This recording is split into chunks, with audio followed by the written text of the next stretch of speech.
par l'École d'éducation permanente de l'Université McGill.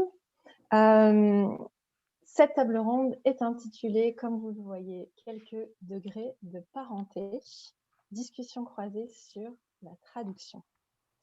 Nous allons avoir donc deux écrivains avec nous, Éric Dupont et Nicolas Dicknaff, et deux traducteurs et traductrices, Peter McCambridge et Maria Sierra Cordoba Serrano, et moi-même qui vais animer tout ceci. Donc, je vais commencer d'abord par présenter nos participants et participantes en quelques mots, juste vous rafraîchir un petit peu la mémoire pour ceux et celles qui connaîtraient déjà Nicolas Dicknaff et Éric Dupont. Je vais commencer par vous, Nicolas. Nicolas, vous êtes né à Rivière-du-Loup, au Québec, et vous avez voyagé en Amérique latine et en Europe avant de jeter l'ancre à Québec, puis à Montréal, où vous vivez avec votre famille. En 2005, vous signez Nikolski, qui remporte le prix des libraires du Québec et le prix littéraire des collégiens, ainsi que le prix Anne Hébert. Ce roman est à ce jour traduit dans une dizaine de langues. Tarmac, votre deuxième roman, paraît en 2009 et est également traduit dans plusieurs pays. En compagnie de Dominique Fortier, vous signez l'ouvrage Révolution, au pluriel, en 2014. Et enfin, 6 degrés de liberté est votre troisième roman, paru en 2015 et pour lequel vous avez obtenu le prix littéraire du gouverneur général. Éric Dupont, vous êtes né à Amqui, au Québec, en 1970. À 16 ans, vous quittez votre Gaspésie natale pour l'Autriche et d'autres destinations lointaines. Vous ne rentrez au Québec qu'en 2003 pour devenir chargé d'enseignement en traduction à l'École d'éducation permanente de McGill. Votre quatrième roman, La fiancée américaine, est paru en 2012 et vous vaut le prix des libraires du Québec et le prix des collégiens. Traduit par Peter McCambridge sous le titre Songs for the Cold of Heart, le livre sera finaliste au Scotiabank Giller Prize 2018 et repris par HarperCollins USA sous le titre The American Fiancée. En 2018, vous lancez La Route du Lilas, un road trip horticole campé au Brésil et à Montréal.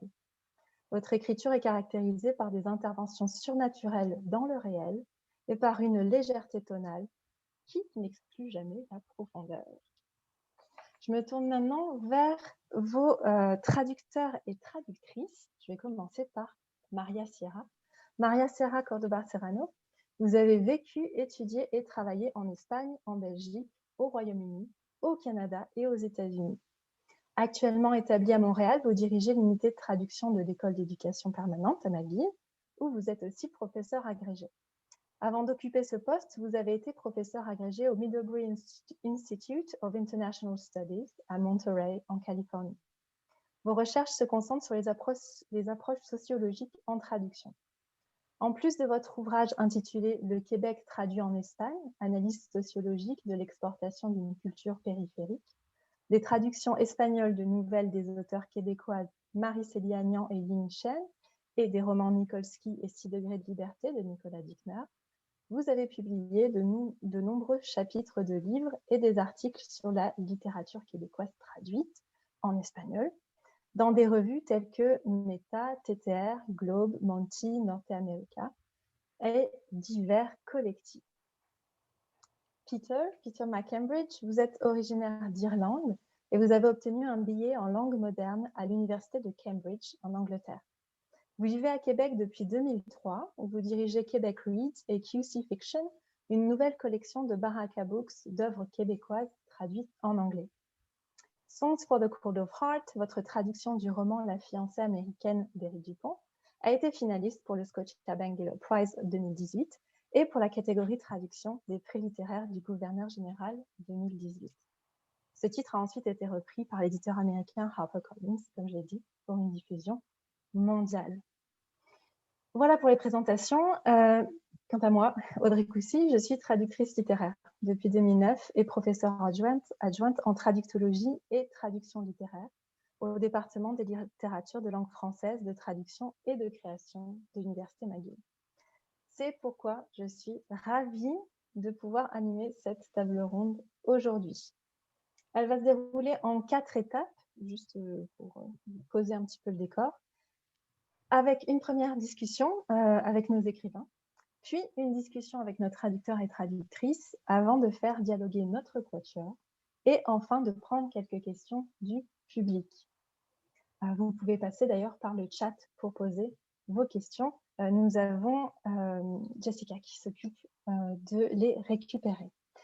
Mais donc, on va commencer par Nicolas, Eric. Je braque les projecteurs sur vous, cette première partie. Donc, le titre de cette table ronde, je vais commencer par ça. Le titre de cette table ronde, Quelques degrés de parenté, est un clin d'œil au titre du roman de Nicolas, 6 degrés de liberté, publié chez Alto en 2015, mais aussi au fait que vous êtes cousins, Nicolas et Eric.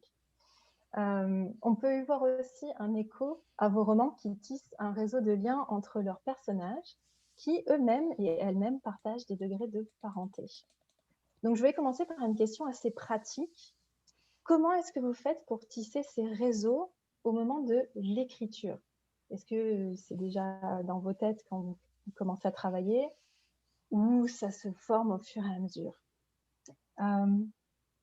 Nicolas, peut-être on pourrait commencer par vous. En tant qu'écrivain sans méthode, notoirement dépourvu de méthode, c'est le genre de questions que je redoute beaucoup. Il n'y a pas de réponse, il n'y a pas de processus simple pour ça, au sens où on a des plans de match, des plans de vol au départ, où on a une idée préconçue de ce sur quoi on va tomber, de l'histoire qu'on peut raconter, de l'histoire que recèle en fin de compte le matériau qu'on a entre les mains. En quelque sorte, c'est un peu la métaphore de cette vieille métaphore du bloc de pierre. On sculpte, il y a une sculpture, il y a une statue qui apparaît et un enfant demande, mais comment tu savais qu'il y avait une statue à l'intérieur? Bon, et c'est là du matériau qui recèle des potentiels, mais évidemment, un roman, c'est pas un processus de soustraction comme la sculpture, c'est aussi un processus d'addition. Alors, le matériau de départ ne cesse pas d'augmenter et il arrive un moment où le véritable défi, c'est pas de créer des liens, c'est de cesser d'en créer. Il faut réussir à garder un contrôle là-dessus parce que sinon, le processus est sans fin. Et Eric, je pense que tu seras peut-être d'accord avec moi, mais le processus de documentation, cette espèce d'expectative qu'on a par rapport au récit qu'on va écrire est une chose absolument grisante, là. On pourrait travailler là-dessus pendant des années. Je suis d'accord avec Nicolas pour la documentation, parce que nous sommes tous les deux des écrivains de documentation, c'est-à-dire que nous lisons beaucoup avant d'écrire, nous voyageons, nous explorons, nous apprenons beaucoup de choses avant de pouvoir écrire. Et, justement, comme Nicolas disait, il faut à un moment donné savoir s'arrêter, un peu accepter de ne pas être à la hauteur de ce que nos pensées les plus folles exigent de nous. Après, j'aurais aussi voulu dire que, en fait, je ne sais pas si le fait qu'il y ait tant de personnages dans mes romans et qu'il y ait tant de liens, j'aurais voulu peut-être avancer une hypothèse, c'est-à-dire que nous venons de familles qui comptaient beaucoup d'enfants, c'est-à-dire une génération plus haut que nous. De sorte que de démêler déjà dès l'enfance tous ces gens, leurs noms, leurs conjoints, leurs épouses, leurs enfants, etc., des deux côtés de la famille, et là, ça pouvait devenir 18 personnes multipliées par le nombre d'enfants qu'ils avaient, je me demande si ça n'a pas une incidence sur notre manière de voir, de considérer le monde. Mais ça serait, bon, c'est pas une chose à laquelle je réfléchis pendant que je travaille. Mais effectivement, l'envie de créer des liens peut aussi venir peut-être d'un désir inconscient de partir, d'aller vers ailleurs ou de faire venir l'ailleurs à soi. Oui, merci Nicolas, merci Eric. Et du coup, donc, vous êtes familiers avec le travail l'un de l'autre? Oui. Ouais. Et justement, c'était une question qui m'était venue quand on avait commencé à parler de cette table ronde. Est-ce que, en vous lisant l'un l'autre, vous avez constaté des liens de parenté, enfin des choses qui vous semblaient... Enfin, vous avez dit, ça je reconnais. Je me reconnais aussi dans le travail de Nicolas ou je me reconnais aussi dans le travail d'Éric. Et je dois confesser que je n'ai pas lu l'œuvre récente d'Éric. Je suis plus familier avec ton premier livre, Éric, et les parentats de ton texte n'étaient peut-être pas encore évidents à ce moment-là. Non. Je sais, non. Tu as développé quand même beaucoup. Je sais qu'avec la fiancée, il y a une différence. euh, la différence entre tes premiers textes publiés et la fiancée, c'est exponentiel. Il y a une ambition beaucoup plus grande. Le rapport à, le rapport à l'histoire, le rapport à ton histoire personnelle, mais aussi le rapport à, par exemple, le lieu dans lequel s'inscrit la famille a changé. Alors, je ne peux pas me prononcer, évidemment, parce que je ne connais pas la fiancée, mais euh, je soupçonne qu'il y a des choses qui sont développées de ce que j'en ai lu, de ce que j'en ai du texte et de ce que j'en ai lu sur le texte. Il me semble qu'il y a une convergence, mais c'est à toi de le confirmer, là. Oui, je pense que moi, en lisant, c'était dans 6 degrés. Il y a une espèce d'obsession ou de préoccupation pour, avec le mot juste, d'essayer de nommer. J'établirai un parallèle avec ce que j'ai essayé de faire dans La fiancée américaine, avec toutes les données musicales, c'est-à-dire avec le monde de l'opéra, où il y avait un foisonnement, disons, d'informations qui pourraient paraître complètement inutiles à certains lecteurs et même comme une entrave à la lecture, et aussi des chaussures, où j'avais une espèce d'obsession qui me venait de...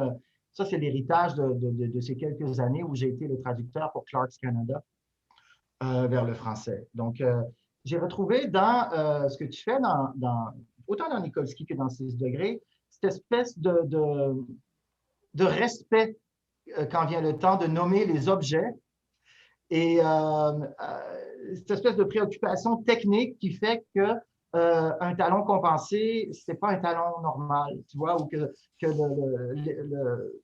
as plusieurs noms d'outils là, dans 6 degrés de liberté. Oui. Ouais, et ces outils-là, il y a une charge émotive derrière ces outils, surtout dans le contexte dans lequel ils sont placés, où on invite finalement le lecteur enfin, c'est mon impression, à chercher de l'émotion dans une liste d'outils, et ça fonctionne dans 6 degrés. Tu vois, c'est un peu comme... bon, parce que quand on voit le contexte dans lequel ces outils sont légués, c'est un monsieur, donc il lègue ses outils à quelqu'un, etc. De trouver donc dans l'énumération d'objets qui ont l'air un peu hétéroclites, de trouver dans ces énumérations-là une espèce de fulgurance qui crée de l'émotion. Voilà. Maintenant, il s'agit de voir exactement quelle est ta position à toi par rapport à ce que j'appellerais une zone de confort sémantique. Tu sais, il y a une forme de mensonge lorsqu'on rédige un texte. Et je peux effectivement chercher le mot juste sur un outil dont j'ignorais l'existence une demi-heure plus tôt. Tu vois? Alors, c'est pas parce qu'on est forcément spécialiste d'une chose, c'est pas parce qu'on est spécifique qu'on est forcément spécialiste, ou du moins on peut être devenu spécialiste dans la dernière demi-heure parce on s'est un peu absorbé sur Google et puis on a fait une espèce de crash course, tu vois. Alors, je ne sais pas si toi, ta zone de confort, comment dire, est-ce que tu te permets effectivement d'aborder des domaines où tu dois apprendre à nommer les choses? Et c'est dangereux parce que tu ne sais pas qui va te lire et tu ne sais pas à quel point tu pourrais te faire reprocher d'avoir utilisé le mauvais mot dans le mauvais contexte. Oui, ben c'est pour ça qu'il faut qu'il y ait un équilibre entre les heures passées à la bibliothèque du Jardin botanique pour trouver les noms des 22 espèces de lilas qui existent dans la nature et leurs noms scientifiques. Il doit y avoir un équilibre entre ça et la conversation avec les horticulteurs pour savoir si vraiment, sur le terrain, les gens se préoccupent de savoir si ils ont un croisement entre le lilas hongrois. Bon, mais ça, c'est... mais il y a une chose cependant, c'est qu'il y a l'émerveillement devant l'encyclopédie du monde, que ce soit dans les espèces de lilas ou dans les outils ou dans ou le transport intermodal. Il y a cet émerveillement devant la complexité du monde qui, je crois que c'est plus ça que je transmets qu'un souci particulier pour le lilas. Je ne sais pas si tu me suis. Okay? C'est pas que je me moque du lilas, mais je suis émerveillé par l'attention qui a été portée à la généalogie de chaque variété qu'on peut retrouver dans les jardins de Montréal, par exemple. Et ça, pour moi, ça m'émerveille dans la mesure où on sait que bon, le lilas est venu d'une plante qui a été importée de Turquie, qu'un homme en captivité avait pris avec lui jusqu'à Paris. Bon, et ça, juste de raconter ça, ça me donne l'impression, et j'ai probablement tort, que je vais susciter chez mon lecteur de l'émotion. Voilà, Il va y avoir de l'émotion de ta péri. Je veux juste rebondir sur ce que tu dis sur la complexité du monde. Je trouve que ça parle bien de vos œuvres à vous deux, à Nicolas et toi. Vous avez des personnages qui partent à l'aventure pour aller découvrir cette complexité du monde, et puis aussi les complexités relationnelles et leur propre complexité à eux. Et ça passe par l'autre, par l'étranger. Et notamment, il y a de la langue étrangère dans vos textes. Chez Nicolas, c'est de l'espagnol qui apparaît. Chez Eric, c'est de l'anglais. un peu d'allemand aussi. Et un peu d'allemand aussi, mais je l'ai un peu oublié puisque l'allemand me parle moins. Mais oui, de l'allemand aussi. Justement, je voulais vous entendre un petit peu sur votre rapport avec ce côté étranger, puis d'inclure les langues comme ça, d'autres langues dans vos textes. Nicolas? C'est une question qui tombe à point parce que je suis dans un problème d'écriture en ce moment. J'écris un récit où un certain nombre de personnages parleront en anglais et je n'ai pas envie de tout rendre en dialogue indirect. Parce que je veux avoir cette espèce de rythme particulier de l'anglais. Je veux donner évidemment la couleur de l'époque, la couleur locale. Et je cherche une façon de convaincre à l'avance mon éditeur du fait que non, ça ne sera pas du français en italique, non, il n'y aura pas de sous-titres, non, il n'y aura pas de notes de bas de page, ça va être de l'anglais. Et tant pis, à la rigueur, les traductions à la fin du livre. Mais non, il y a même des moments où c'était un enjeu de dire, OK, les termes en anglais, dans 6 degrés de liberté, on a peu raté le coche là-dessus parce que je n'ai pas eu des discussions suffisamment tôt avec des gens qui ont fait le travail éditorial, mais pour moi, il y avait des termes en anglais dans le livre et je ne voulais pas qu'ils soient en italique. Je voulais qu'ils soient en romain parce que pour moi, il y avait là-dedans l'idée d'intégrer ces termes-là dans le flot du discours comme s'ils étaient naturels et non pas de les mettre en exergue. Ce qui n'est pas un débat récent, là, je veux dire. À l'époque de la littérature du terroir, il y a eu ce débat-là. Est-ce qu'on doit mettre des canadianismes entre guillemets? Est-ce qu'on doit les mettre en italique?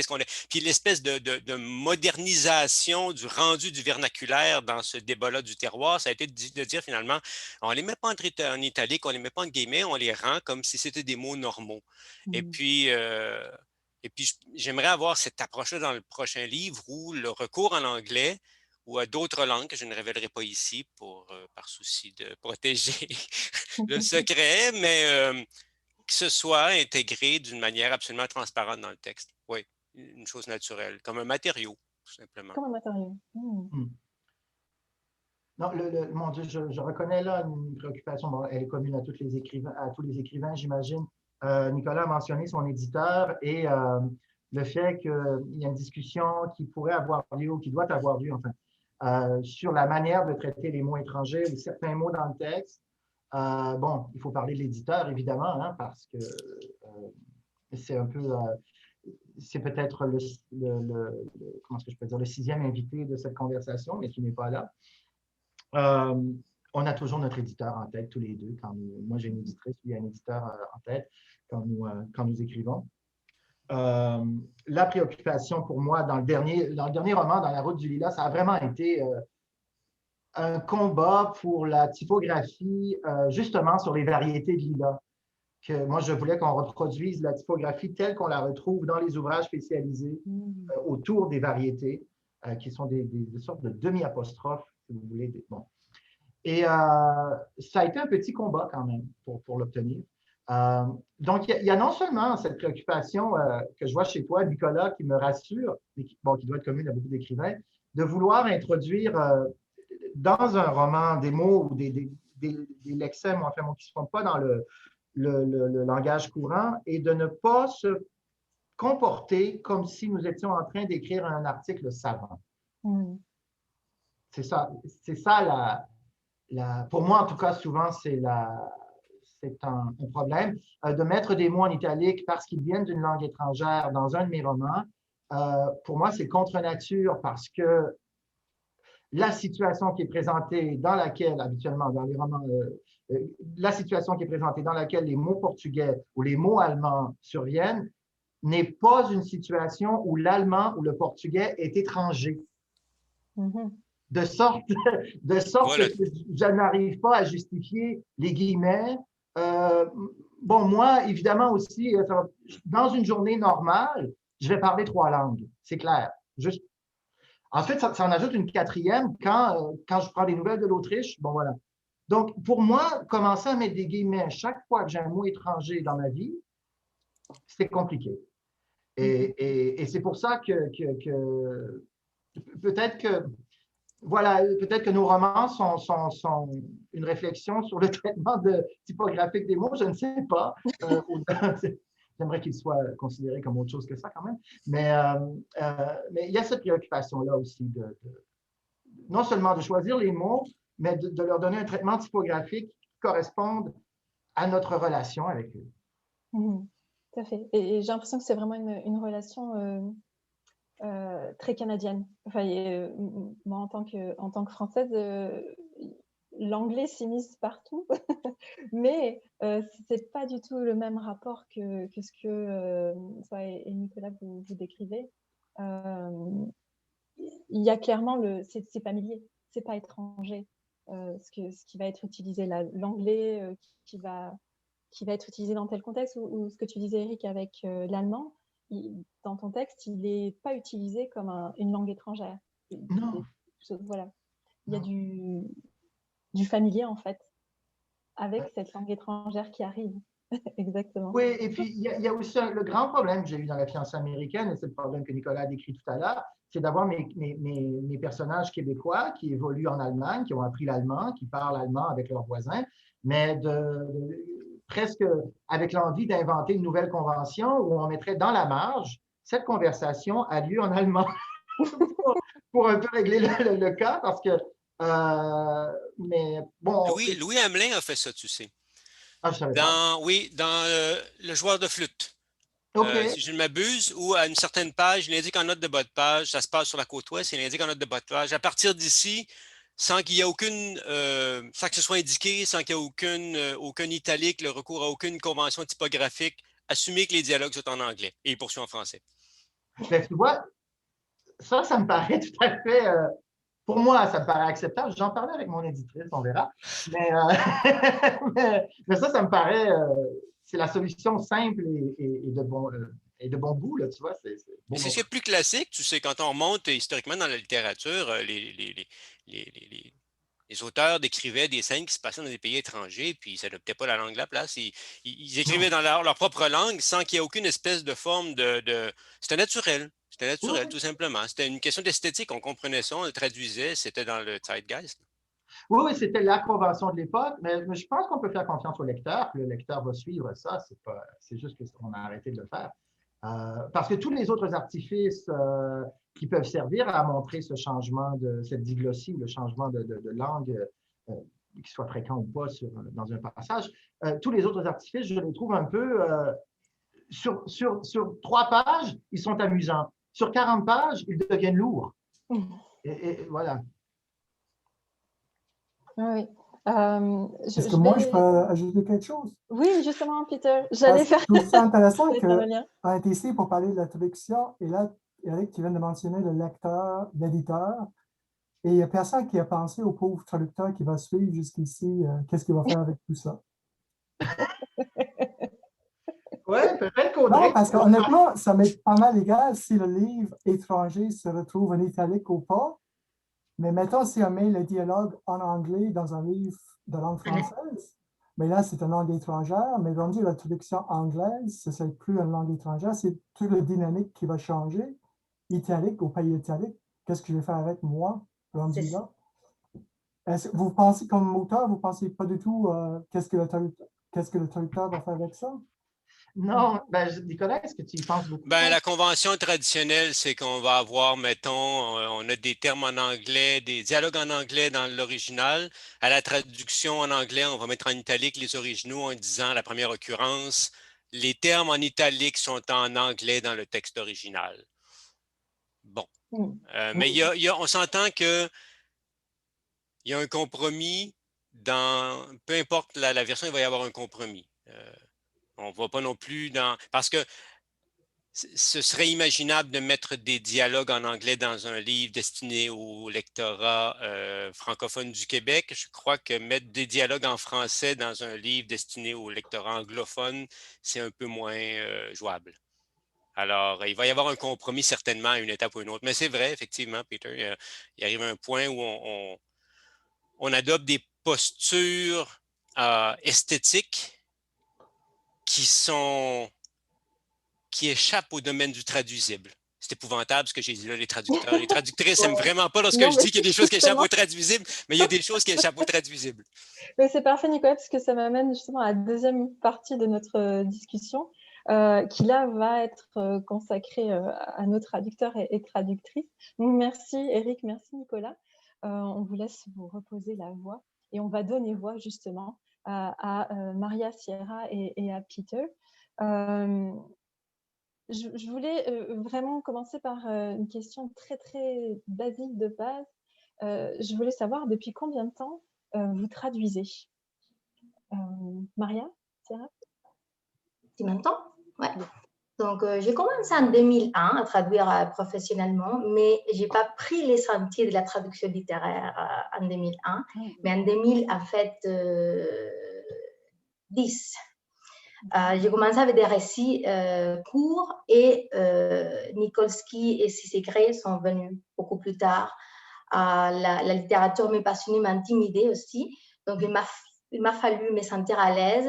En fait, Nikolsky, j'ai proposé Nikolsky à l'éditeur Txalaparta, l'éditeur basque dont les deux romans ont été traduits, mais je ne savais pas que ça allait être moi qui allais les traduire. Donc, les trucs, c'est que j'ai fait l'étude de la traduction de la littérature québécoise en Espagne et en espagnol et en catalan. Et il y a un moment, c'était une analyse sociologique. Donc, j'ai tracé un peu, j'ai cartographié les agents derrière la traduction de la littérature québécoise. Et il y a un moment où j'ai fait partie du réseau que j'étudiais. Et les éditeurs ont commencé à m'écrire pour me demander des recommandations. Et donc, à l'été, après avoir obtenu mon poste en Californie, je suis revenue en été à Ottawa et j'avais Nikolsky parce que ça faisait longtemps que je voulais le lire. Et j'étais obsédée. Puis j'ai commencé à lire, je ne peux pas m'arrêter. Je me rappelle parfaitement où j'étais. C'était dans un café et les gens me voyaient que j'ai pris le petit déjeuner, les déjeuners, tous les repas. Et je suis partie quand j'avais presque fini. Donc, le lendemain, j'ai écrit un courrier à Txalaparta pour lui dire à l'éditeur, il faut absolument traduire ces romans. Je crois que c'est quelque chose de différent de ce que j'avais lu de la littérature québécoise. Et ça a pris, moi je croyais que vous allez dire, bon, il nous faut du temps pour penser, mais 2 semaines après, ils ont dit oui. Donc c'est comme ça que, ouais. Donc ça a été un peu quelque chose, donc pour moi c'était une idée, puis partager l'idée. Finalement, on me demande, mais il y a une condition, ça doit être toi qui vas les traduire. Donc, c'est comme ça que l'histoire a commencé. L'histoire a commencé en traduction littéraire. C'est en traduction littéraire. Et Cissé-Gray, c'est tout à fait le contraire. C'est l'éditeur qui est venu, m'a dit, on vient d'acheter les droits de traduction et ça va être toi. Et je dis, bon, maintenant, j'ai un enfant, donc les choses sont un peu différentes. Et, bon, en tout cas, et le truc, c'est que j'ai commencé à traduire sans avoir lu les romans. Et on peut en parler après, parce que la méthode a été le contraire de ce que j'avais fait avec Nikolsky. Okay. Peter? T'es choqué, Eric? Moi, j'ai souvent fait ça dans la vie. Je n'ai pas lu avant. Parce que de toute façon, tu fais une première ébauche et après ça, tu te relis. À un moment donné, tu auras lu le roman 7, 8, Et moi, 9, je donne des pistes. Si je sais que ce qui va arriver à la fin, je donne des pistes de la traduction. Donc, c'était une manière d'avoir une première ébauche sans donner des pistes. Donc, mais je ne voulais pas m'arrêter de traduire. Ça, c'était le problème. Je voulais lire la fin. Donc, bon, il y a un moment, je dois dire ça à Nicolas parce qu'il n'a pas entendu, où mon copain a dit, c'est Nicolas Dickner ou moi. Les degrés de parenté, tout à fait. J'ignorais ce détail, je suis honoré. Les liens entre traducteurs et auteurs, on commence déjà à les voir là. Et toi, Peter, quand est-ce que tu as commencé à traduire? Moi, j'ai commencé à traduire un autre roman en 2010, le premier, mais ce n'était pas un roman d'Eric. Mais le moment qui a vraiment tout changé, je pense que c'était en 2008, la sortie de Bestiaire. Je me souviens très bien, j'ai lu Bestiaire, j'étais dans un parc à Los Angeles, il faisait beau, c'était le mois de novembre, j'étais sur une banc et ça a changé ma vie. Je me suis dit, tiens, c'est ça que je veux faire de ma vie, je veux traduire Éric Dupont. Oh my God. Quelle Et c'était pas déclaration. traduit tout de suite, ça m'a pris des années et des années à trouver un éditeur et finalement, il a fallu que je crée la collection Crucifixion chez Baraka Books pour pouvoir publier cette traduction-là, parce que je ne trouvais pas preneur ailleurs. Et ça nous a mené à la fiancée américaine et à plein de belles choses par la suite. Donc, comme on dit avec le vieil adage, on ne choisit pas sa famille, mais apparemment, Maria Sierra et Peter ont choisi leurs auteurs, clairement. Ça a été le coup de foudre avec ces livres-là. Quelles ont été les questions de traduction qui se sont posées pour les livres d'Éric et de Nicolas, que ce soit quelque chose d'un peu général ou si vous avez aussi quelques exemples un petit peu concrets pour qu'on rentre dans l'atelier du traducteur, de la traductrice. On peut peut-être commencer par Peter. Qu'est-ce qu'il y a eu comme question? Une chose que tout le monde remarque tout de suite, c'est que les titres ne sont pas les mêmes en anglais. Et c'est moi qui ai choisi les titres chaque fois. Alors, Bestiaire, on a traduit super fidèlement par Life in the Court of Matane. Et La fiancée américaine, c'était encore pire, c'était à Songs for the Cold of Heart. Et qu'est-ce qui a motivé ça, alors? Mais je n'aimais pas les titres en français. Mais je n'aimais pas les titres en français dans le sens que je trouvais qu'ils n'allaient pas marcher en anglais. Je dis souvent, mais je trouve que La fiancée américaine, c'est un super bon titre pour un roman québécois parce que ça évoque le roman américain. Ça évoque le monde de John Irving, de Patrick DeWitt, tout ça. Tandis que quand tu traduis ton roman, ça existe déjà en anglais, ça appartient déjà à ce monde-là. Alors, il faut jouer avec d'autres règles, il faut imposer un autre titre. Mais cela dit, en passant, nous, on a changé totalement le titre de La fiancée américaine pour Songs for the Cold of Heart. On a eu beaucoup de réussite avec, on a eu une belle page couverture qu'on a changé beaucoup aussi. Et par la suite, c'est HarperCollins qui est venu pour réimposer la même page couverture et le même titre des American Fiancés. Alors, tout ça pour ça. Et tout je pense que, honnêtement, si je pouvais refaire ça, je garderais le même titre et la même page couverture aussi. Ouais, je vais juste montrer les couvertures juste pour donner un petit aperçu. Il y avait donc Songs for the Cold of Heart que tu évoquais. On voit comme les couvertures sont différentes pour Bestiaire, Life in the Court of Matane, donc avec Crucifixion. Ça nous vend quelque chose de différent, ça c'est sûr, les couvertures sont vraiment très variées. Oui, et quand on voit toutes les pages couverture ensemble, on comprend pourquoi je voulais changer, parce que j'avais vraiment envie que ce livre-là appartienne à la collection comme tous les autres. C'est ça, on voit vraiment justement un lien de parenté entre toutes ces œuvres québécoises traduites. Ouais. Et Maria, est-ce que tu avais aussi un point de traduction que tu voulais aborder? Je sais qu'il y a un extrait que tu m'avais envoyé. Est-ce que tu veux qu'on aborde celui-là? Oui, mais peut-être je vais commencer avec la question des littéraires-linguismes, donc la présence d'autres langues dans les textes de Nicolas, surtout à Nikolski, parce que il y avait de l'espagnol et ma traduction était vers l'espagnol. Et ce n'est pas une question de quelques mots, quelques phrases, non, c'était qu'on avait des personnages latino-américains, des Dominicains, des Cubains, Arizna qui venait du Venezuela, et j'ai traduit vers l'espagnol de l'Espagne.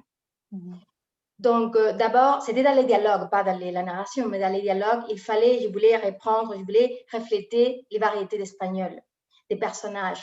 Il ne faut pas oublier qu'en traduction, et surtout dans la maison d'édition où j'ai travaillé, il y avait une tendance à effacer les autres, la différence, les variétés. Donc, il y a beaucoup de conversations pour me permettre de refléter les variétés. J'ai travaillé en Californie, j'avais des étudiants de partout de l'Amérique latine.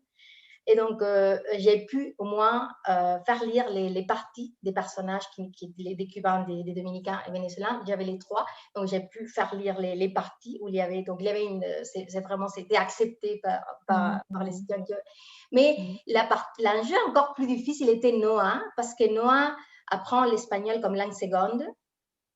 Et il y a une partie du livre qui a lieu à l'île Margarita. Donc, il parle en espagnol. Donc, il a fallu imaginer Noah en train de parler l'espagnol comme langue seconde. Et il a pris l'espagnol avec un latino-américain.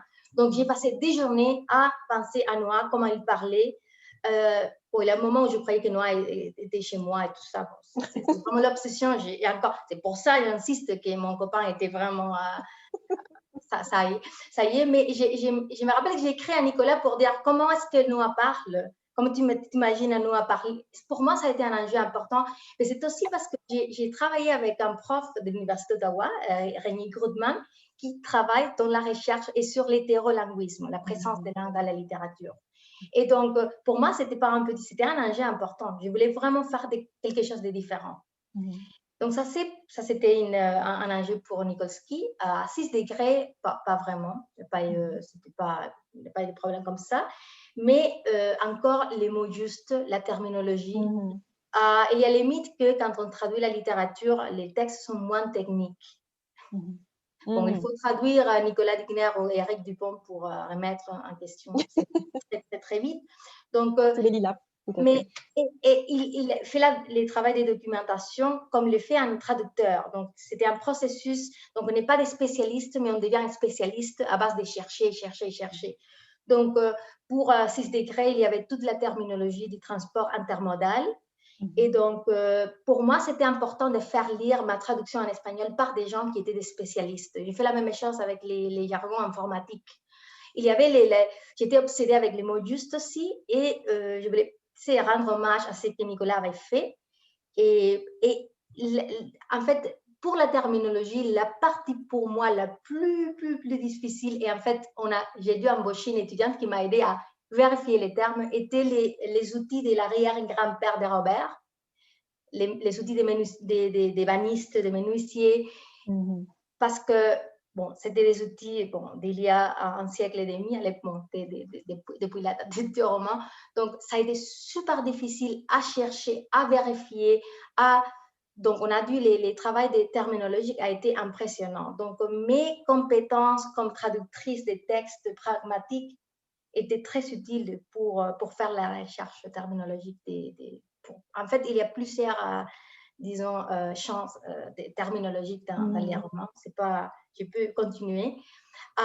Et après, même Ikea, donc il y a un personnage qui est obsédé avec Ikea.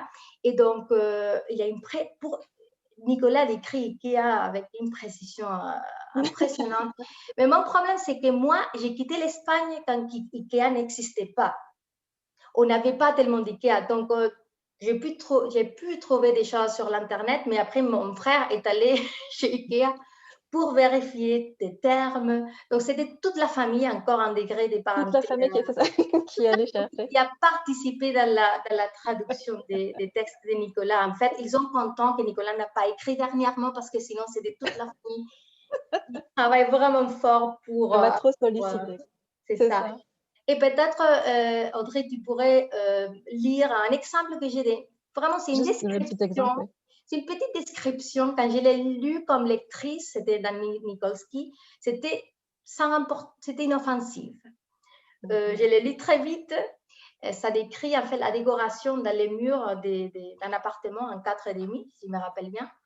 Mais comme traductrice, ça m'a pris... tu peux les lire comme ça. Oui. Absolument. Donc, Nikolsky, ça, c'était page 89.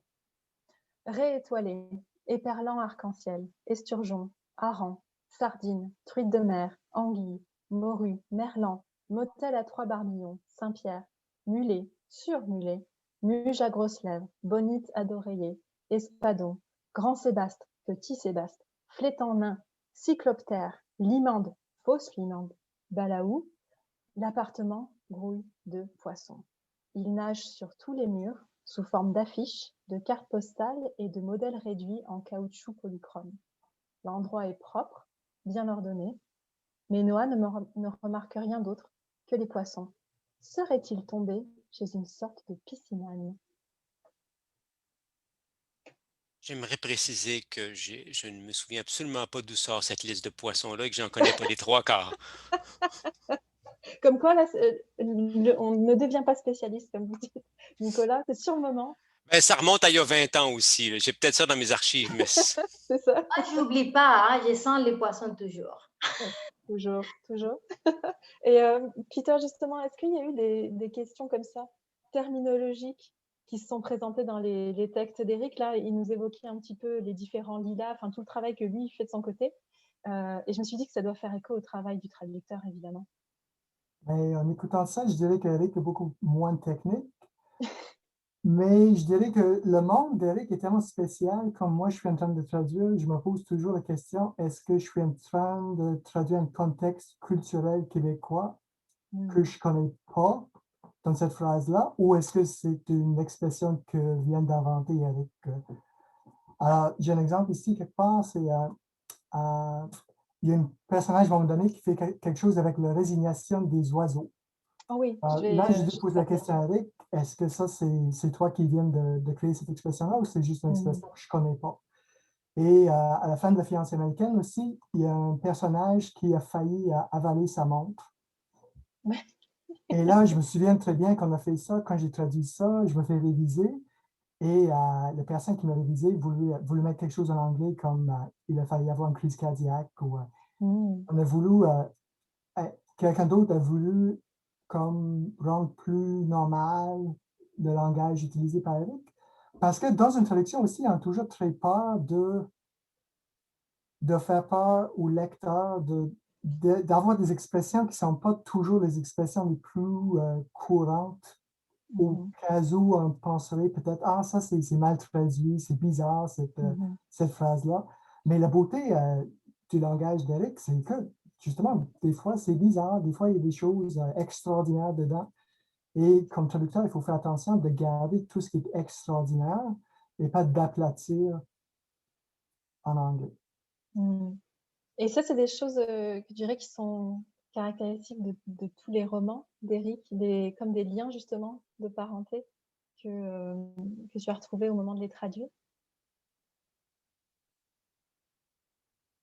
Peter? Oh, c'est pour moi ça? Oui, sorry. Oui. Mais mettons, je viens de traduire un livre qui s'appelle Ce qu'on respire sur Tatooine de Jean-Christophe Riel. Et ça aussi, c'était un beau défi. C'était un très beau monde à part aussi. C'est l'histoire d'un personnage qui fait son épicerie chez Dollarama, qui a très peu d'argent.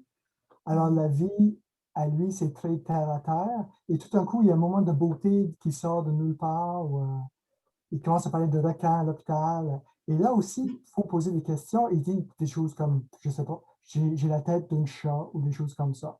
Et là, il faut le traduire, j'ai la tête d'un chat, parce que c'est ça qu'il veut dire. Ce n'est pas une image, c'est juste, je ne veux pas dire le mot bizarre, c'est plus beau que bizarre, mais c'est spécial, c'est poétique. Et il faut savoir, et je trouve que pour savoir, il faut en parler avec l'auteur. Il faut poser des questions à l'auteur. Qu'est-ce que tu voulais dire ici? Parce que il sait mieux que tous les autres. Et une chose qui me frappe toujours, c'est que si je pose la question souvent à l'auteur ou à l'autrice, qu'est-ce que ça veut dire ici? Mettons, c'est le mot chandail. Qu'est-ce que je mets ici? Est-ce que c'est un t-shirt ou c'est une chemise? Mais une fois, l'autrice m'a répondu, oh non, il portait une chemise bleue. Ils ont souvent quelque chose de vraiment précis dans la tête, plus précis que les mots sur la page, mais pour eux, l'image est claire et il faut traduire l'image et pas juste un dictionnaire. Ça, il faut traduire l'image et pas juste la sémantique. Il y a quelque chose derrière aussi. Et ça, c'est parfait, Peter. Ça me fait le pont. Les traducteurs et traductrices sont les ponts entre les univers aussi. On arrive à la troisième partie de notre table ronde qui, là, amène vraiment notre quatuor. J'aimerais qu'il y ait cette discussion qui se fasse aussi, tous les quatre. Justement, Peter évoquait le fait que c'est nécessaire, en fait, finalement, de prendre contact avec ces auteurs. Est-ce qu'il y a des liens qui se sont tissés en fait entre vous? Maria, est-ce que tu as pu contacter donc Nicolas au moment de la traduction? J'ai contacté Nicolas, mais à l'époque, j'étais en Californie, donc j'aurais aimé vraiment rencontrer Nicolas. Donc c'est la première fois en fait qu'on est devant le même écran. En effet. Ouais. Donc il y a un moment où il a fait une tournée aussi en Espagne où les plans, bon, en principe j'ai compté aller, mais j'ai pas pu. Donc il y a beaucoup de moments comme ça, mais bien sûr que j'ai écrit à Nicolas plusieurs fois. C'est vrai aussi que dans Nikolsky, j'avais la traduction anglaise vers l'anglais. Donc, il y a des questions qui étaient des problèmes, des enjeux qui étaient résolus par les traducteurs. Donc, j'ai pas... Et dans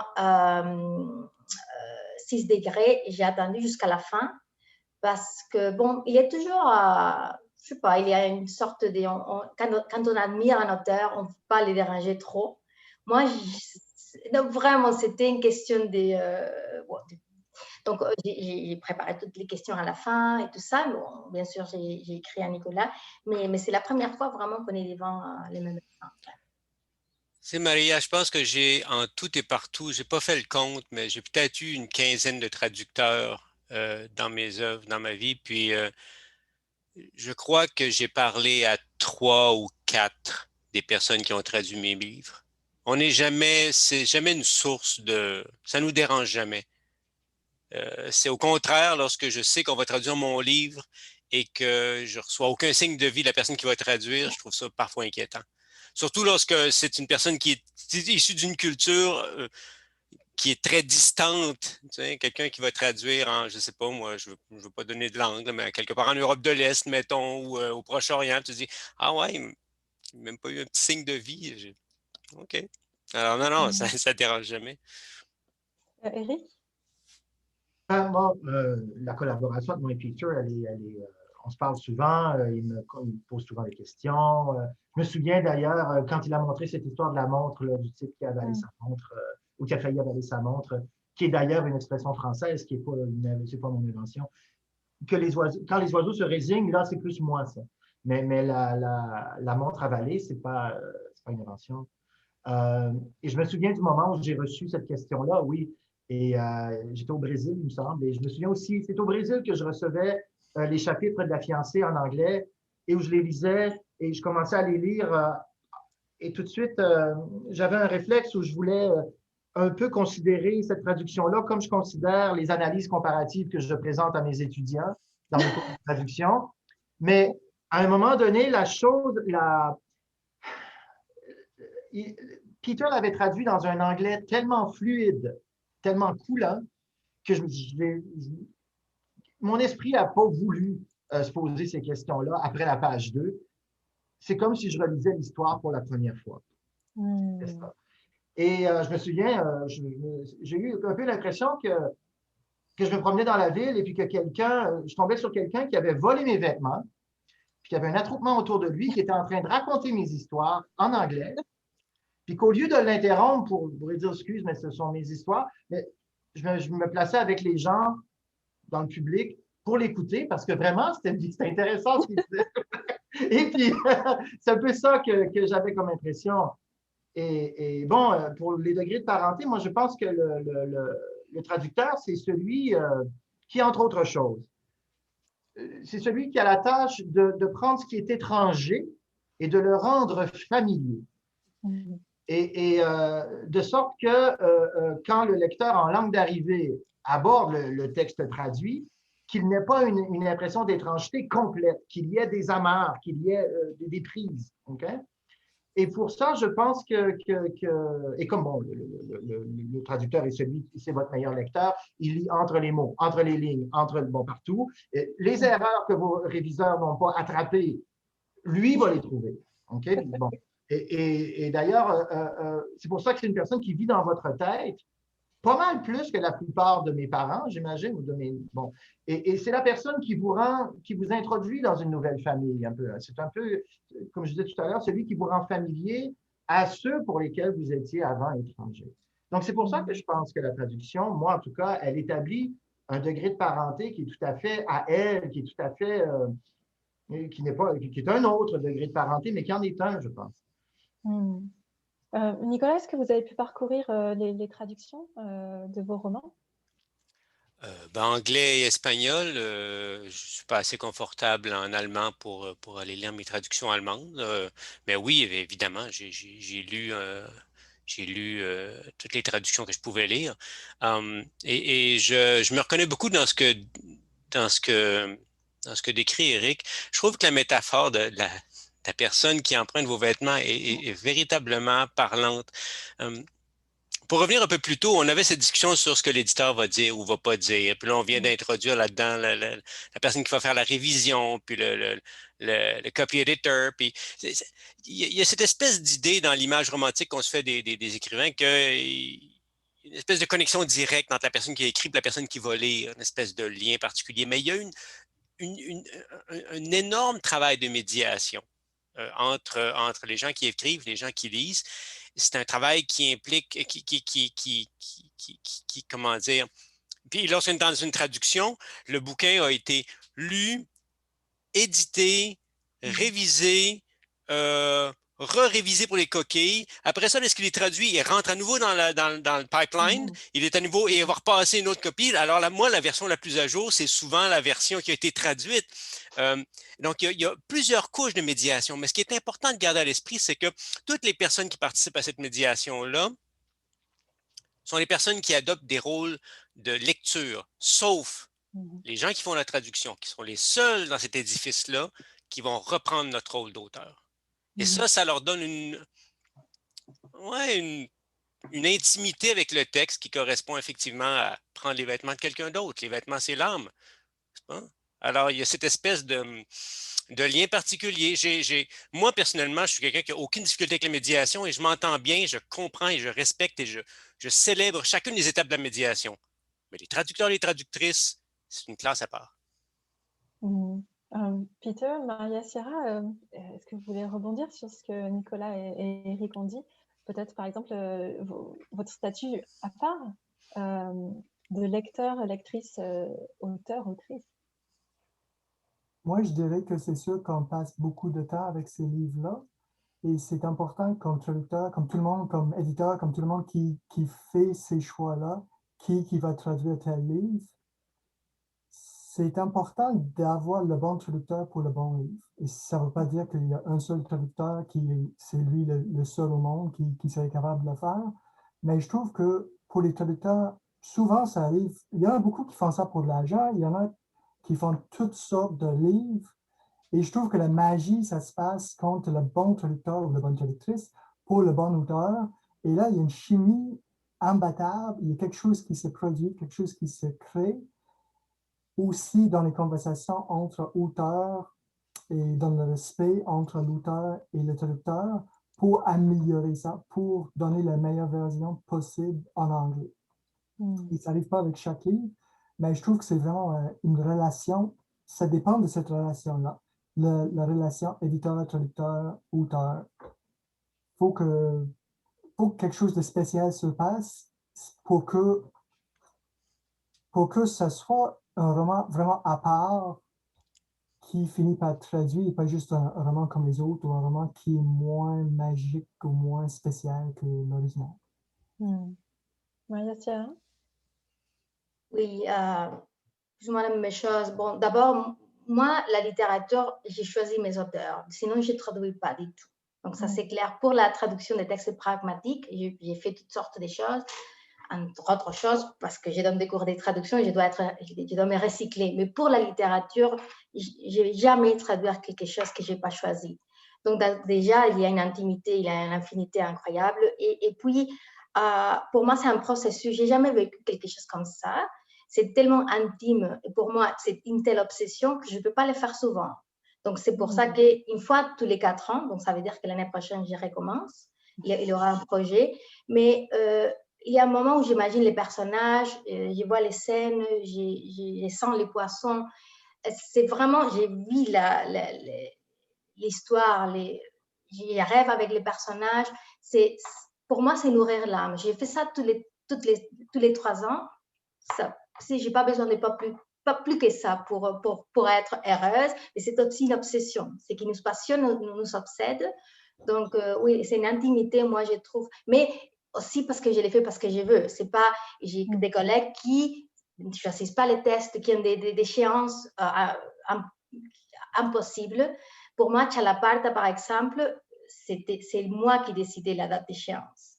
On travaillait ensemble, mais ça, c'est pas normal non plus. Ça veut dire que je l'ai fait. Ce sont des conditions exceptionnelles et c'est pour ça que je ne peux pas les faire plus qu'une fois tous les 4 ans. Et si Nicolas écrit bon, on attend Nicolas. Est-ce que c'est une commande? Après, parce que ça fait longtemps que je n'ai pas vécu des émotions comme ça. La traduction nous amène au plus près des textes, c'est sûr. Et puis ça crée une intimité avec nos auteurs et nos autrices qui est assez incomparable, comme Éric le rappelait. Le traducteur et la traductrice, c'est le lecteur, la lectrice la plus avertie, on va dire, et le plus attentive. Et il y a quelque chose de très très fort en fait qui se tisse à ce moment-là. Donc ce que je vous propose de faire, c'est juste, je voudrais ouvrir un petit peu la discussion aux questions du public, puisqu'on a évoqué les lecteurs, lectrices. Donc vous pouvez, pour les personnes du public, poster vos questions dans la partie Q&A, normalement, qui sont là. Il y a aussi une question dans le chat. Il y a aussi une question dans le chat. OK. Donc là, moi, j'ai ouvert le Q&A, puis après, je vais aller chercher la question dans le chat juste après. Donc, c'est une question de Sidi. Pour Éric, à vous écouter, la traduction en elle-même constitue une œuvre originale, distincte de l'œuvre traduite. Est-ce que vous êtes d'accord avec moi? Oui. C'est pas la première fois que je le dis, d'ailleurs. Et pour moi, où est-ce qu'on avait dit une chose pareille? Je crois que tu n'étais pas là, puis c'était pendant la tournée du Geller je pense que c'était à Calgary, on m'avait posé exactement la même question, que j'avais dit oui, la traduction est une œuvre artistique en soi. Bon, elle ne vient pas de nulle part, elle a une source, oui, mais elle est je m'excuse, mais quand on lit la traduction de Peter, après avoir lu La fiancée, c'est une œuvre d'art à part entière de sa traduction, je dirais ça. Peut-être que toutes les traductions ne le sont pas, je ne sais pas. Et c'est pour ça que je crois que en tant que telle, parce qu'elle a ce statut, on peut justifier le fait de changer le titre. Que La fiancée américaine devienne Song for the Cold of Heart, comme on l'avait fait à l'époque pour le Canada. Parce que moi, c'était le raisonnement que j'appliquais ou que je mettais en branle pour justifier un nouveau titre. C'est un autre livre, c'est une autre histoire. C'est pas une autre histoire, mais c'est... Enfin. C'est la même histoire et en même temps, c'est un peu différent. Nicolas, est-ce que tu aimerais dire quelque chose sur ce point-là? Oui, je suis d'accord. Moi aussi, je trouve que c'est toujours une œuvre distincte. Lorsque la traduction est mauvaise, c'est une mauvaise œuvre. Mais c'est toujours une œuvre distincte. Non, mais il m'est arrivé parfois d'aborder certains auteurs par la traduction française pour m'apercevoir des années après que, dis donc, finalement, il écrit bien cet auteur-là dans l'original. C'est la traduction qui a rendu néanmoins cet auteur-là populaire. Et c'est ça aussi qu'il faut comprendre. Certains auteurs ont été diffusés et rendus populaires dans des langues étrangères grâce aux traductions, même si la traduction est mauvaise. Alors même une mauvaise œuvre peut remplir un rôle. Je voudrais dire aussi que le phénomène inverse existe, qu'il y a au moins un auteur que je connais, enfin il y en a certains, pour qui les traductions ont été salutaires parce qu'ils écrivent dans leur langue maternelle plutôt mal, mais la traduction les a comme amenés à un autre niveau. Oui, ça a été comme une alchimie, si je peux m'exprimer ainsi. Oui, voilà. J'ai tendance à trouver celle de mes traductions, je peux lire, évidemment. Je ne me prononcerai pas pour le croate ou l'hébreu, mais j'ai tendance à trouver que mes traductions sont meilleures que les originaux. Oh mon Dieu, mais... Pas seulement pour la forme, mais c'est aussi parce qu'il y a une couche de médiation supplémentaire. Oui, Mais, par médiation, excuse-moi, est-ce que tu entends par explicite, est-ce que tu comprends explicitation? De discussion. Puis bon, avec Chalaparta, il n'y a pas eu de discussion avec les éditeurs. Il y en a un peu avec Maria, mais je sais qu'à Toronto, avec Pamela Murray puis Laser Letter Handlers, il y a eu des discussions puis des conversations pour faire progresser le texte. Il y a certaines différences. Alors, tu as vraiment un côté, j'allais dire transactionnel. C'est une déformation professionnelle, mais il y a un côté négociation. Pas négociation, je cherche le mot. Collaboration. Ouais, enfin, mais il y a vraiment cet aspect-là là, d'échange et le mot m'échappe. Plus j'y pense, plus il m'échappe. Négociation. Ouais, mais négociation a un côté trop harsh, trop. Je veux qu'il y ait quelque chose là-dedans qui est plus fluide, un peu comme des gens qui patinent sur une patinoire, des joueurs de hockey qui se passent la rondelle, tu sais, et qui vont tous vers le but, mais ils n'ont pas tous la même rondelle en même temps. Alors, il y a un côté très. C'est pas une. Il peut y avoir une forme d'agressivité, mais en même temps, il y a une harmonie, une discussion, on prend du terrain, on en perd, je ne sais pas. C'est difficile à expliquer, mais pour moi, tout ce travail-là contribue à l'amélioration du texte. Et ce travail-là, après une traduction entre la personne qui a traduit et la personne qui fait l'édition, puis après ça, à l'étape suivante, quand tu embarques, ben là, il y a une autre couche de discussion. Plus il y a de discussion, moi, je suis de ceux qui croient que plus il y a de discussion, en général, plus c'est bénéfique pour le livre. Il arrive des cas où on a trop discuté, puis on a trop chipoté, puis on a endommagé des choses. C'est assez rare. Oui, ça devient du chipotage, comme tu dis. Oui, mais ce n'est pas très fréquent. C'est pas très fréquent. Mm. Et il y a même un certain nombre de fois où moi, j'ai refusé des suggestions pour regretter de ne pas les avoir acceptées 3 ans après. Comme quoi. Je voulais juste poser une question qui a été adressée à nos traducteurs et traductrices de la part de Margaret. Quels sont vos conseils pour quelqu'un qui veut faire le saut de la traduction commerciale vers la traduction littéraire, ce qui a été votre cas, puisque vous avez été traducteur et traductrice commerciale avant. Peter, peut-être? Moi, je dirais il faut trouver un auteur que tu aimes. Il faut trouver un roman que tu aimes beaucoup. Et pour moi, c'est le point de départ idéal. Souvent, dans le cadre de QC Fiction, j'ai des traducteurs qui m'écrivent pour dire « Ah, j'aimerais beaucoup traduire quelque chose pour vous. » Et ma question, c'est toujours « Mais qu'est-ce que tu es en train de lire? Qu'est-ce que tu aimes? Qu'est-ce que tu aimerais traduire? » Parce que pour moi, comme je dis un peu tantôt, ça prend le bon livre pour aller avec le bon traducteur. C'est pas juste « Oh, lui, je veux qu'il traduise un livre pour moi, on va lui trouver quelque chose. » Pour moi, ça ne marche pas comme ça. Il faut trouver le bon livre pour le bon traducteur. Maria, est-ce que tu aurais un conseil aussi? Oui, je crois que parce que les marchés hispanophones sont un peu différents, surtout les marchés espagnols, il y a beaucoup de concurrence. Ce n'est pas une question seulement d'aimer l'auteur, mais de convaincre l'éditeur d'aimer l'auteur aussi. Surtout si c'est un auteur qui vient vient pas d'un polysystème dominant. Je vais utiliser un peu la terminologie universitaire. Mais dans mon cas, c'était plutôt les stratégies. Bon, ça a été ma thèse qui m'a aidée parce que j'ai dû interviewer beaucoup de gens, beaucoup d'éditeurs. Donc, déjà, des attachés culturels, des gens qui pouvaient faire des recommandations, des gens qui pouvaient influencer les éditeurs.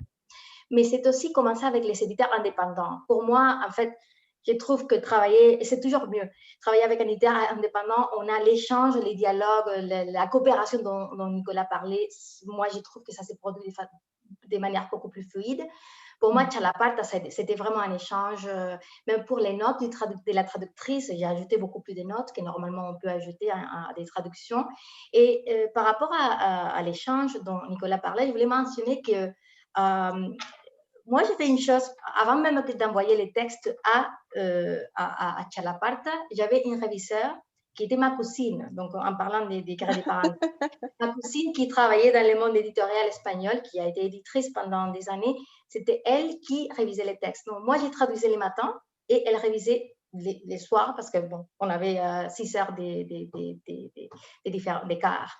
Donc, il y a eu, avec Nikolsky, c'était en fait, ça nous prenait des heures à discuter chaque page. Et moi, c'est ça que j'ai trouvé vraiment, c'était du plaisir. C'était vraiment le travail que je voulais faire. Avec 6 degrés, ma petite avait 3 ans, donc les dialogues étaient interrompus plus facilement. Mais bon, en tout cas, mais à commencer pour répondre à la question, les éditeurs indépendants, ça c'est une manière assez, on va avoir beaucoup plus ils vont nous accueillir un peu plus, mais mieux que disons, une maison d'édition, un méga groupe comme Planeta ou d'autres méga groupes qui vont ignorer certaines recommandations. Et c'est vrai que moi aussi, j'ai commencé avec une maison d'édition indépendante, Asphalt pour les nommer. Je suis ravie notamment de cette expérience avec ce que tu dis, Maria Sierra, sur la discussion. Et je me rappelle, donc, pour finir de répondre à la question de Margaret, c'est comme ton exemple, c'est de proposer des textes qui n'ont pas été traduits, apporter quelque chose à la maison d'édition, et puis vous verrez peut-être que ça va mordre à ce moment-là. Une question de Haïfa qui rebondit un petit peu sur ce qui a été évoqué par Eric et Nicolas. Quand est-ce que nous pouvons dire que la traduction d'un roman est mauvaise? C'est la grande question tout le temps, je dirais. Mais si on essaie d'y répondre un tout petit peu, quand est-ce qu'on peut dire que la traduction d'un roman est mauvaise?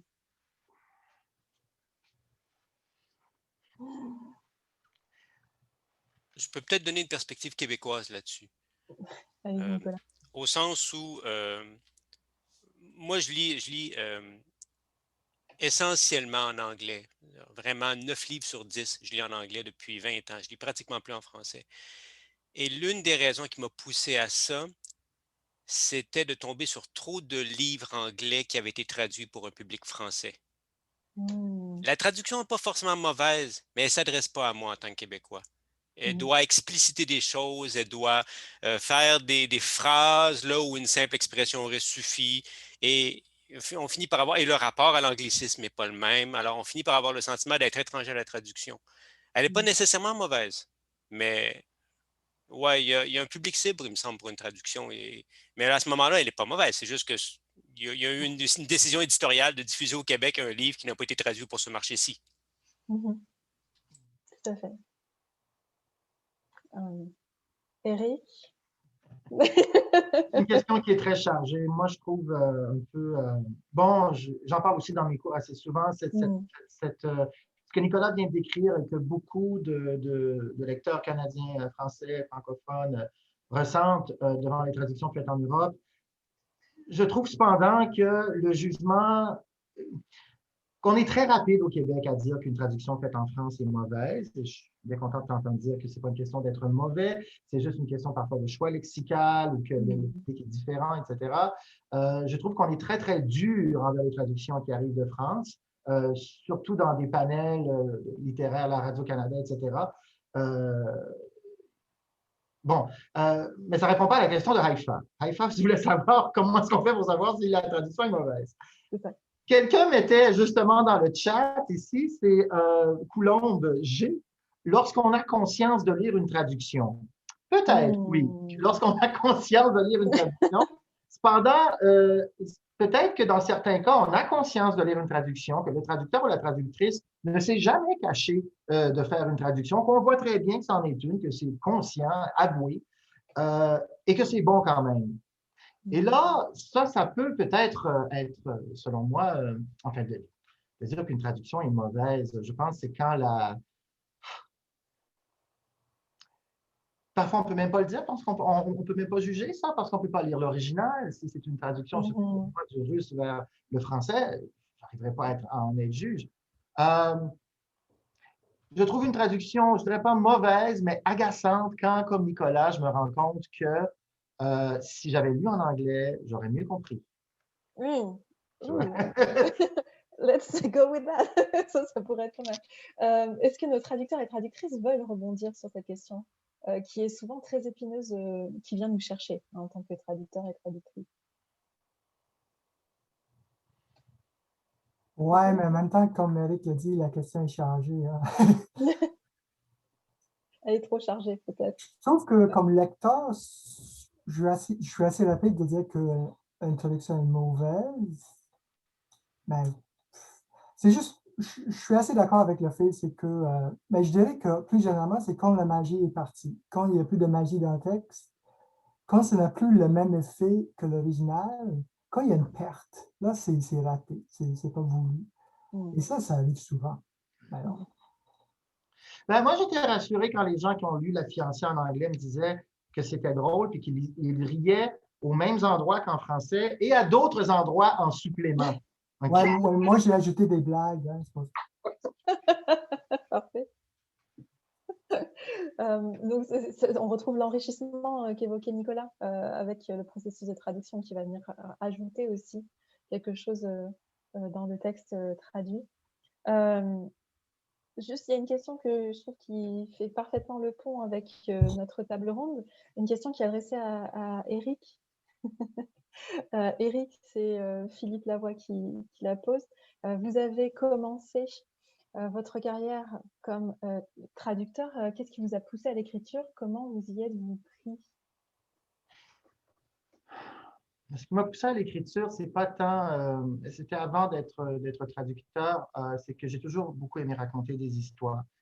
Et je racontais très souvent à Toronto, à mes amis à Toronto, en anglais, des histoires de mon enfance en Gaspésie qu'ils trouvaient très, très drôles et très, très exotiques. Parce que pour la plupart d'entre eux, il fallait expliquer où se trouvait la Gaspésie. Je n'invente pas ça. Là. Close to New Brunswick, voilà. Et donc, ça, ils trouvaient ça charmant et ils me disaient, pourquoi tu n'écris pas ça? Écris tes histoires, elles sont drôles. Ce que je me disais, bon, ils sont écœurés de m'entendre parler, ils veulent que je me taise, donc je vais me mettre à écrire. Et c'est ce qui a donné Voleur de sucre. Après, quand je suis devenu traducteur qui traduisait certains milliers de mots par semaine, 2 000 à 3 000 mots des fois par jour, parfois je traduisais des choses qui étaient d'un ennui tellement mortel, tellement épouvantable, des trucs qui venaient de certains ministères fédéraux, par exemple, où je me disais, mais pourquoi? Hein? Et pourquoi ce texte existe-t-il?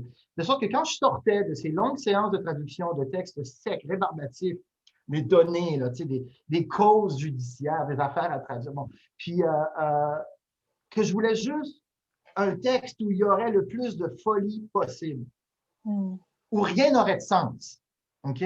Où tout serait tiré par les cheveux. Et ça a donné la logeuse. Et à partir de là, c'est vraiment là où j'ai commencé à trouver ma voie. C'est en réaction à l'ennui qu'évoquait ou qui induisait en moi certains textes que je traduisais. Les textes sur les chaussures, j'ai toujours aimé ceux-là. Mais certains textes du ministère étaient plutôt drables. Oui, donc c'est vraiment faire le mouvement vers un peu plus de folie, un peu plus de créativité. Oui. Ouais. Est-ce que ça parle à Maria Sierra et à Peter, là, ce côté aller vers quelque chose, enfin, la traduction littéraire comme un accès à la folie ou à quelque chose d'une ébullition? Peter? Oui, mais moi, c'est ça qui m'attire. Il faut s'amuser dans la vie. C'est pour ça que je ne traduis pas des auteurs. Je cherche notre mot coplate. J'aime m'amuser comme lecteur, comme traducteur. J'aime découvrir de nouveaux mondes avec des auteurs pleins d'imagination qui s'amusent avec le langage, qui s'amusent avec des personnages, tout ce qui se passe dans le texte. Pour moi, tout ça, c'est une grande aventure. J'aime ça embarquer, en faire partie. Oui, l'aventure du livre. Ouais. Maria Sierra? C'est, je crois, une expérience plus intime. Je dirais pas qu'on peut pas, on peut vraiment s'amuser avec d'autres choses en traduisant, en transcrivant. Il y a des campagnes publicitaires. Il y a beaucoup d'autres choses. C'est pas que je m'amuse plus avec la traduction littéraire, je dirais. J'ai trouvé d'autres textes vraiment amusants. On peut aussi jouer avec la langue. Donc, il ne faut pas non plus dichotomiser les deux parce qu'il y a toujours au milieu beaucoup de choses. C'est une expérience plus longue aussi. Donc, on a le temps de passer plus de temps avec les textes dialoguer avec les textes de manière beaucoup plus prolongée. Mais il ne faut pas oublier des choses, que dans la traduction pragmatique, il y a des éléments de la littérature, dans la littérature, il y a des éléments de la traduction technique. Donc pour moi j'adore les deux. C'est les va-et-vient et c'est de faire à des moments différents et pour des raisons différentes, on fait des choses différentes. Tout à fait. Je pense qu'on pourrait discuter pendant des heures, ce qui témoigne justement de la complicité aussi qu'il y a entre vous quatre et aussi le lien entre traduction et écriture. Malheureusement, il faut bien qu'on arrive vers la fin. Avant d'arriver à notre conclusion, je voulais vous poser à chacun, chacune, la question de est-ce que vous avez un projet ou des projets en cours ou des envies, s'il n'y a pas de projet, il y a souvent des projets en cours, ou des envies de traduction ou d'écriture. Et je pensais qu'on pourrait commencer par Peter. Est-ce qu'il y a des projets en cours?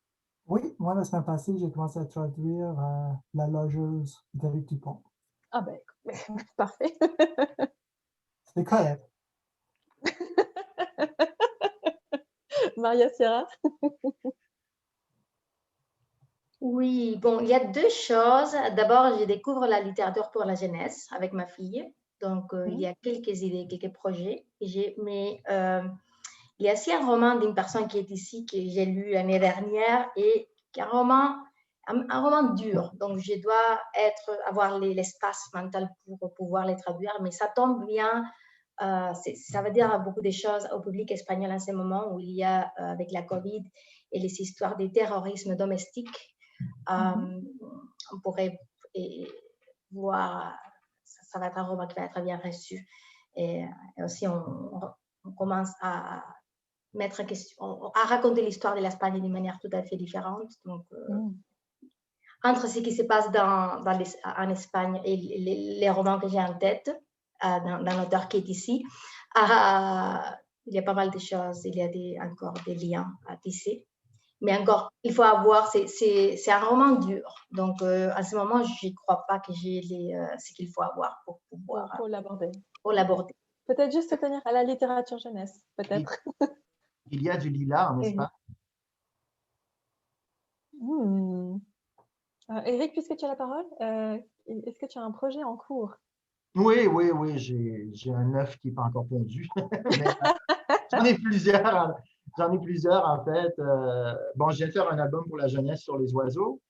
Un album illustré que je trouve très beau. D'ailleurs, les dessins sont vraiment beaux. Et qui était aussi peut-être plus un hommage à ces gens qui m'ont initié à l'ornithologie. Ma famille, autrement dit. Mais je travaille sur un roman, oui, qui m'amuse beaucoup actuellement, qui m'amuse énormément. Et ça se passe dans le Vieux-Montréal. Voilà. Très bien. À l'époque où ça se passe, on n'appelait pas ça le Vieux-Montréal, c'était juste Montréal. Intéressant, tu me vends bien la chose. Juste le livre sur les oiseaux, est-ce que tu sais un peu quand est-ce qu'il sortirait? Il est sorti. Il est sorti. Oui, je l'ai ici. Je l'ai ici. Je vais aller chercher. Là, oh, magnifique. Parfait. Nos oiseaux. OK. Merci, Éric. Et Nicolas, alors on a compris que tu travailles sur quelque chose en ce moment. Je suis très curieux de savoir si Éric et moi, on ne travaille pas sur une histoire qui se passe dans le même lieu et à la même époque. Il faudra s'en discuter, il faudra s'en parler. Mais non, moi, je suis je suis plus tout à fait au 21e siècle depuis, ça fait 6 ans là, que je travaille sur un bouquin qui m'empoisonne la vie. C'était vraiment un cas effectivement, ma blonde qui mettait des ultimatums. Là. Et puis, j'ai fini par mettre ça de côté l'automne dernier parce que ça allait me rendre fou. J'étais rendu en train de faire d'envisager de retourner faire de la chimie organique à l'université. Oh my God. Non, mais de la chimie organique pour expliquer l'histoire. Alors, mais bref, j'ai fini par mettre ça de côté et il y a une espèce de sous-produit de ce livre-là qui est tombé sur ma table, sur lequel je travaille en ce moment, qui se passe effectivement à une époque où le Vieux-Montréal était simplement Montréal. Et voilà, avec toutes sortes de langues. Et enfin, c'est une drôle d'histoire. C'est du roman historique. Et en même temps, c'est un roman qui parle de notre époque et en même temps, c'est un côté un peu fantastique. C'est une drôle de bête, une drôle de bestiole. Magnifique. J'ai hâte de le découvrir et je vois que Eric est intrigué. Donc, il y a vraiment des degrés parentés qui s'expriment sans que vous le sachiez. C'est quand même magnifique. Les publics veulent savoir si toi, tu as un projet de traduction littéraire. Oh, moi, pour l'instant, c'est à moi d'aller démarcher un illustrateur que j'ai déjà en tête pour un tout petit texte de littérature jeunesse que j'avais traduit dans mes heures perdues pendant ma thèse. Et j'aimerais proposer du coup quelque chose, un projet avec un binôme illustrateur à une maison d'édition. Donc ça sera cet été, hein, après l'enseignement. La réalité des traducteurs et traductrices qui font plusieurs métiers en même temps. Merci de la question. On arrive à la fin. Je voulais faire un petit mot de conclusion et reprendre la question finale posée dans le texte descriptif de notre table ronde qui était: la traduction peut-elle créer de nouveaux degrés de parenté? Je crois que la discussion croisée qu'on a eue aujourd'hui nous permet de répondre un grand oui. Oui, oui, oui. La traduction crée de nouveaux degrés de parenté entre les œuvres, entre les auteurs, d'autant plus si ces auteurs font déjà partie de la même famille, et entre les auteurs et leurs traducteurs, traductrices. Merci à nos 4 participants et participantes. Et merci à toutes les personnes qui ont assisté à cette rencontre, à vos questions, à vos réactions dans le chat. Et aussi merci à Jessica qui a géré le côté technique. Je vous dis peut-être à une prochaine fois et je vous souhaite une bonne fin de journée.